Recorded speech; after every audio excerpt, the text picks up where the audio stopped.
Hi everyone, I am Dr. Forum Parekh. I am consultant gynecologist and laparoscopic surgeon at Aditya Birla Hospital, Veeraval. So welcome to my Gyne Care channel. So आज हम discuss करेंगे HSG और SSG ये test के बारे में। HSG का full form है हिस्ट्रोसाल्पिंगोग्राफी और SSG का है सोनोसाल्पिंगोग्राफी। ये बेसिकली दोनों फर्टिलिटी टेस्ट है।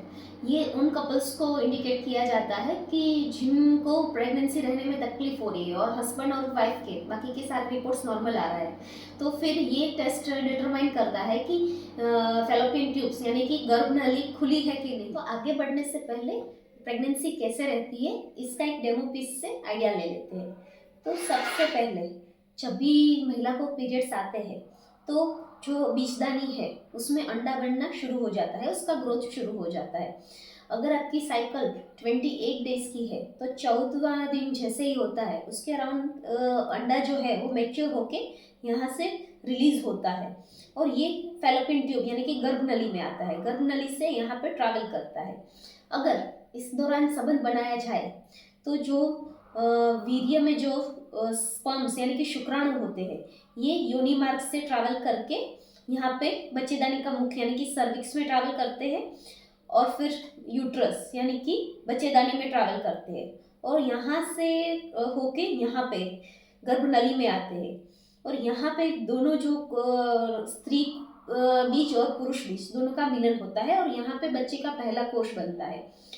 यहाँ पे कोष बनने के बाद थोड़ा वो डेवलप होता है और चौथे या पांचवें दिन यहाँ पे बच्चेदानी में वापस आ जाता है और यहाँ पे बच्चे का पूरा 9 महीने तक विकास होता है।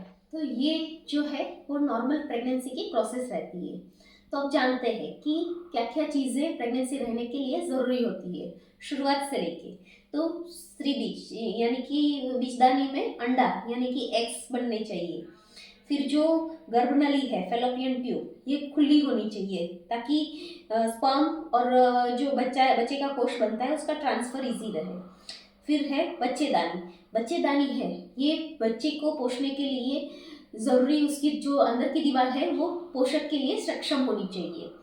फिर बच्चेदानी का मुख यानी कि सर्विक्स और वजाइना ये जो स्पर्म है शुक्राणु है उसको यहाँ पे पहुँचने के लिए कंपेटिबल होने चाहिए।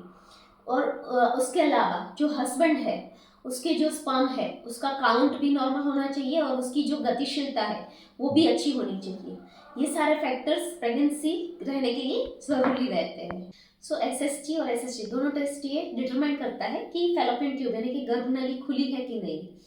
तो ये टेस्ट कैसे करते हैं ये जानते हैं। तो पेशेंट को जैसे पीरियड्स आए उसके 7 से 12 दिन के बीच में हम पेशेंट को बुलाते हैं। तो पेशेंट जैसे ही आए तो उसका एक बेसिक सोनोग्राफी टेस्टिंग करते हैं और उसके बाद उसको सिडेशन प्री मेडिकेशन का इंजेक्शन देते हैं।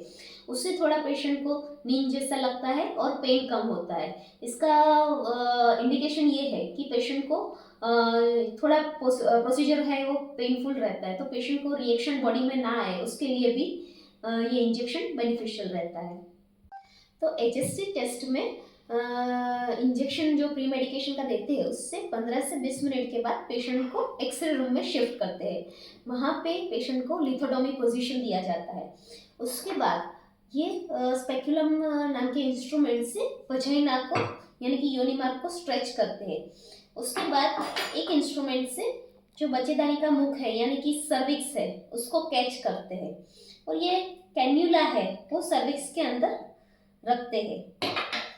फिर उसके बाद जो ये डेमोन्स्ट्रेशन के लिए स्मॉल सिरिंज है।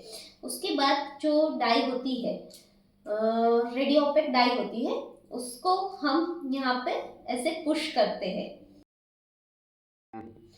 जनरली 15 से 20 ml डाई यूज होती है। डाई को पुश करने के बाद तुरंत पेशेंट का एक्सरे लेते हैं। तो एक्सरे में क्या आता है तो अगर अब रिजल्ट्स की बात करते हैं। अगर एक या नली दोनों खुली होती है गर्भनली तो जो डाई है यहाँ से ट्रैवल करके दोनों फैलोपियन ट्यूब यानी कि गर्भनली में जाके यहाँ पे स्पिलेज होता है।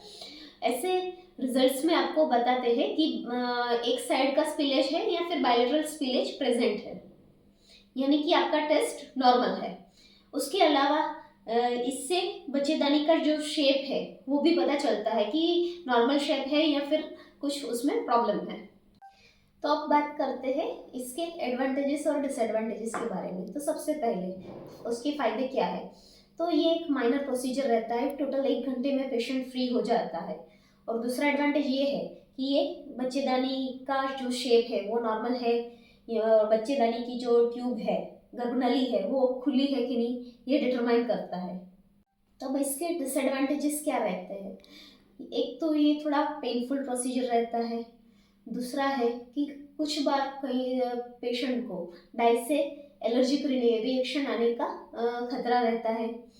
तीसरा, ये जो है गर्भनली खुली है कि नहीं सिर्फ यही डिटरमाइन करता है।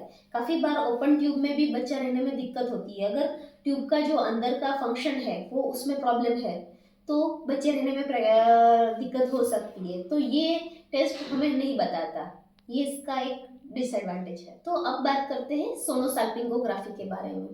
तो सोनोसाल्पिंगोग्राफी ऐसे ही सेम प्रोसीजर रहता है, बट उसमें एक्सरे का एक्सपोजर पेशेंट को नहीं दिया जाता, जो और डाई की वजह जो नॉर्मल सलाइन है उसको सर्विक्स में ऐसे पुश किया जाता है।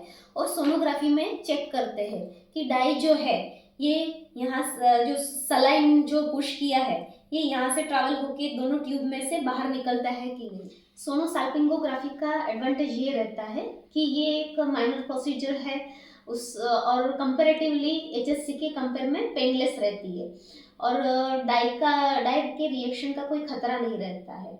उसका डिसएडवांटेज एक ये है कि उसमें सोनोग्राफी का एक अच्छा मशीन होना चाहिए और एक्सपर्टिज्म बहुत ज़रूरी रहता है।